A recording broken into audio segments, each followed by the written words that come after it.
अवधूत चिंतन श्री गुरुदेव दत्त श्री स्वामी समर्थ. तुम्हा सर्वांचं माझ्या चॅनलमध्ये खूप खूप स्वागत करते आणि आजच्या या नवीन व्हिडिओला सुरुवात करते. आजच्या या व्हिडिओमध्ये आपण पाहणार आहोत पांडव पंचमीबद्दलची माहिती. बघा, दिवाळी झाली की त्याच्या 5व्या दिवशी म्हणजेच कार्तिक महिन्याच्या पंचमीला पांडव पंचमी साजरी केली जाते. व्यासांनी लिहिलेल्या महाभारतानुसार याच दिवशी कुरुक्षेत्रामध्ये पांडवांनी कौरवांना हरवून हस्तिनापुरी विजय मिळवला होता. यंदाची पांडव पंचमी बघा जी आहे तर ती 6 नोव्हेंबर 2024 रोजी आहे, म्हणजे आज साजरी होत आहे. दिवाळी झाल्यावर म्हणजेच कार्तिक महिन्यातील 5व्या दिवशी आपण पांडव पंचमी साजरी करत असतो. आता तुम्हाला प्रश्न पडला असेल की पांडव पंचमी का साजरी केली जाते, तर पांडवांनी कौरवांवरती विजय मिळवला तो दिवस आपण पांडव पंचमी म्हणून साजरा करत असतो. लग्न झालेल्या आणि संतती प्राप्तीसाठी स्त्रिया आपल्या घरासमोर शेणाच्या गोळ्यांचे 5 पांडव मांडतात. प्रत्येक पांडवांची पूजा करून त्यांच्यासारखं गुणी बाळ व्हावं म्हणून आराधना करत असतात. पांडव पंचमीची सविस्तर माहिती म्हणजेच पूजेचा विधी, महत्त्व आणि आख्यायिका काय आहे हे आपण जाणून घेऊया. बघा, व्यासकृत महाभारतानुसार हस्तिनावतीच्या सिंहासनावरून कौरव व पांडवांमध्ये युद्ध झाले हे सर्वज्ञात आहेच. त्यावेळी श्रीकृष्णाच्या मार्गदर्शनाखाली पांडवांनी कौरवांशी लढाई केली. राहायला छप्पर नाही, वडिलांचे छत्र नाही, पुरेसे मनुष्यबळ देखील नाही, युद्धासाठी लागणारे दौलत नाही, शस्त्र नाहीत. अशा परिस्थितीमध्ये सुद्धा कठोर परिश्रम करून हस्तिनावतीत आपले स्थान निर्माण केले. आपल्या गुणांच्या बळांवरती खांडवप्रस्थांचे राज्य उभे केले. तसेच वनवासात व अज्ञातवासात जाऊन आल्यानंतर हस्तिनावतीसारख्या प्रतिष्ठित सिंहासनाला आव्हान करून सिंहासन जिंकून घेतले. भावांच्या विरुद्ध विचार आणि मतांचा आदर करत आपल्यातील एकजूट जी आहे तर ती कायम ठेवली. आईचा प्रत्येक आदेश विरोधार्थ मानला. आपल्यावरील अन्यायाचे निराकरण केले. अशी गुणी व विजयी मुले आपल्यालाही व्हावीत म्हणून प्रत्येक आई पांडव पंचमीच्या दिवशी पांडवांची पूजा करून गुणी, आज्ञाधारक व बलवान मुलांनी आपली कूस उजळावी अशी प्रार्थना करत असते. आता पांडव पंचमीची आख्यायिका काय आहे हे जाणून घेऊयात. महाभारतातील 2 महत्त्वाचे घटक म्हणजेच पांडव आणि कौरव. पांडव पंचमी म्हणजेच पांडवांचा विजयी दिवस. श्रीकृष्णाच्या मार्गदर्शनाखाली युद्ध करून अल्पसंख्याबळ असूनही बलाढ्य अशा कौरव सेनेचा नायनाट करणाऱ्या पांडवांनी जगासमोर मोठा आदर्श उभा केला. पांडवांसारखे गुणी आपल्यामध्ये, गुण सुद्धा आपल्यामध्ये यावेत यासाठी हा दिवस साजरा केला जातो अशी मान्यता आहे. द्यूतामध्ये कौरवांकडून हरलेल्या पांडवांना कबूल केल्याप्रमाणे 12 वर्षे वनवास व 1 वर्ष अज्ञातवास काढावे लागले. कार्तिक शुक्ल पंचमीला पांडव अज्ञातवासामधून प्रकट झाले. आपण ऋषी पंचमी साजरी करतो त्याप्रमाणे बघा, भारतीय संस्कृतीमध्ये पांडव पंचमी देखील साजरी केली जाते. पांडव पंचमी म्हणजेच पांडवांच्या विजयामुळे त्यांची पूजा करून त्यांच्यामध्ये असलेले शौर्य, वीरता आणि आदर्श गुणांचे पूजन करण्याची परंपरा प्रचलित असल्याचे दिसून येते. बघा, संपूर्ण देशभरांमध्ये पांडवांसारखे पुत्र घराघरामध्ये जन्माला यावेत आणि पांडवांचे गुण, शौर्य, वीरता आणि हार न मानण्याची शक्ती आपल्या अपत्यामध्ये यावी यासाठी पांडवांची पूजा मोठ्या भक्तिभावाने करण्याची परंपरा प्रचलित आहे. यावेळी श्रीकृष्णाचे पूजन देखील आवर्जून केले जाते. या दिवशी श्रीकृष्णाचा नामजप अधिकाधिक करावा असे देखील सांगितले जाते.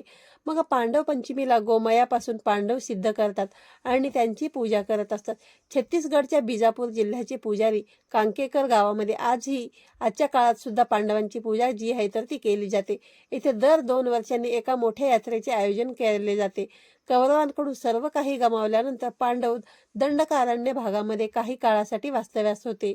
पांडव अज्ञातवासामध्ये गेले असता त्यांनी या भागामध्ये आश्रय घेतला होता, म्हणून या डोंगराचे नाव पांडव पर्वत असे देखील पडले.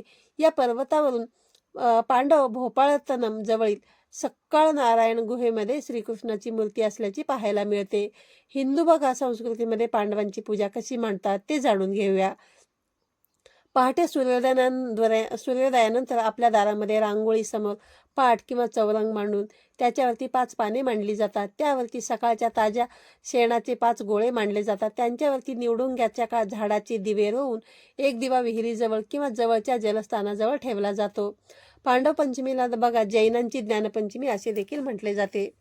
कार्तिक शुद्ध पंचमी हा दिवस जैन संस्कृतीमध्ये ज्ञानपंचमी म्हणून देखील साजरा केला जातो. हा दिवस जो आहे तर तो जैन बांधवांसाठी मोठ्या उत्साहामध्ये साजरा केला जातो. जैन बघा प्रार्थनास्थळांमध्ये या दिवशी विशेष असे कार्यक्रमाचे आयोजन देखील करत असतात. कार्तिक शुद्ध पंचमी हा दिवस ज्ञानपूजेचा दिवस मानला जातो. या दिवशी ध्यान व प्रार्थना केल्यास दुसरा सूर्य म्हणजेच ज्ञान प्राप्त होते अशी देखील मान्यता आहे. ज्ञानपंचमी एक सण म्हणून जैन बांधव साजरा करतात असे सांगितले जाते. कार्तिक महिन्यातील शुक्ल पंचमी हा दिवस होता जेव्हा बघा पांडवांनी भगवान श्रीकृष्णांच्या आज्ञेने कौरवांचा पराभव केला होता. तो दिवस पांडव पंचमी म्हणून साजरा केला जाऊ लागला. पांडवांसारखे पुत्र मिळावेत यासाठी या दिवशी श्रीकृष्णासह पांडवांची पूजा केली जाते असे मानले जाते. कौरव अर्थातच दुष्ट प्रवृत्ती ती 100 पटीने श्रेष्ठ असली तरी पांडव अर्थात सत्प्रवृत्ती त्यावरती विजय मिळवू शकते. हा दिलासा देणारा हा दिवस म्हणून या दिवशी पांडवांचे स्मरण पूजन करायचे असते. जसं मी तुम्हाला व्हिडिओमध्ये सांगितलं की त्याप्रमाणे या दिवशी गायीच्या शेणापासून पांडवांच्या मूर्ती बनवून त्यांची पूजा केली जाते. शहरी भागामध्ये बघा तशी जर व्यवस्था नसली तर ते निदान कृष्ण पूजा करून किंवा पांडवांचे स्मरण करून लोणी आणि खडीसाखरेचा नैवेद्य दाखवून मानस पूजा तुम्ही करू शकतात. पांडव जे आहेत तर ते 5 भाऊ होते. त्यांची नावे मी तुम्हाला आता पुढे सांगते. बघा, पहिला युधिष्ठिर, दुसरा भीम, तिसरा अर्जुन, चौथा नकुल आणि 5वा सहदेव हे 5 पांडव होते. युधिष्ठिर हा धर्मनिष्ठ आणि सत्यवादी होता. भीम त्याच्या शारीरिक सामर्थ्यासाठी प्रसिद्ध होता. अर्जुन एक महान योद्धा आणि धनुर्धारी म्हणून जगप्रसिद्ध होता. नकुल एक निपुण घोडेस्वारी, प्राणीतज्ञ आणि सहदेव जो आहे तो तलवारबाजी आणि त्रिकालदर्शी होता. या 5 व्यतिरिक्त महाबली कर्ण हा देखील कुंतीचा पुत्र होता, परंतु त्याची गणना जी आहे ती पांडवांमध्ये होत नाही, कारण जन्म होताच कुंतीने त्याला सोडून दिला होता. तसेच कालांतराने तो कौरवांना जाऊन मिळाला आणि त्यानेही अधर्माला हातभार लावला, म्हणून पांडवांमध्ये त्याचा उल्लेख जो आहे तर तो होत नाही. या 5 पांडवांमध्ये युधिष्ठिर, भीम आणि अर्जुन हे कुंतीचे पुत्र होते, तर नकुल, सहदेव हे माद्रीचे पुत्र होते. या 5ही जणांचे पिता राजा पंडू असल्यामुळे त्यांना पांडव अशी ओळख मिळाली. पंडू राजाचे निधन झाल्यानंतर माद्री सती गेली आणि 5ही पांडवांचा सांभाळ कुंतीने केला होता, त्यामुळे ते कुंतीपुत्र म्हणूनच ओळखले जाऊ लागले. वत्सराज नावाच्या राजाचा मुलगा म्हणून युधिष्ठिराचा जन्म झाला. त्याचे नाव मलखान. भीमाचा जन्म वीरन नावाने झाला. तो वानरस नावाचा राज्याचा राजा झाला. अर्जुनाचा जन्म परिलोक नावाच्या राजाच्या पोटी झाला. त्याचे नाव ब्रह्मानंद होते. कान्याकुब्जचा राजा रत्नभानू यांच्या पोटी नकुलचा जन्म झाला. त्याचे नाव लक्ष्मण होते. भीमसिंह नावाच्या राजाच्या घरी सहदेवाचा जन्म देवीसिंह म्हणून झाला. दानवीर कर्णाचा जन्म तारक नावाचा राजा म्हणून झाला. असे म्हटले जाते की धृतराष्ट्राचा जन्म पृथ्वीराज म्हणून अजमेरमध्ये झाला होता आणि द्रौपदीचा जन्म त्यांची कन्या म्हणून झाला होता. तिचे नाव वेला होते.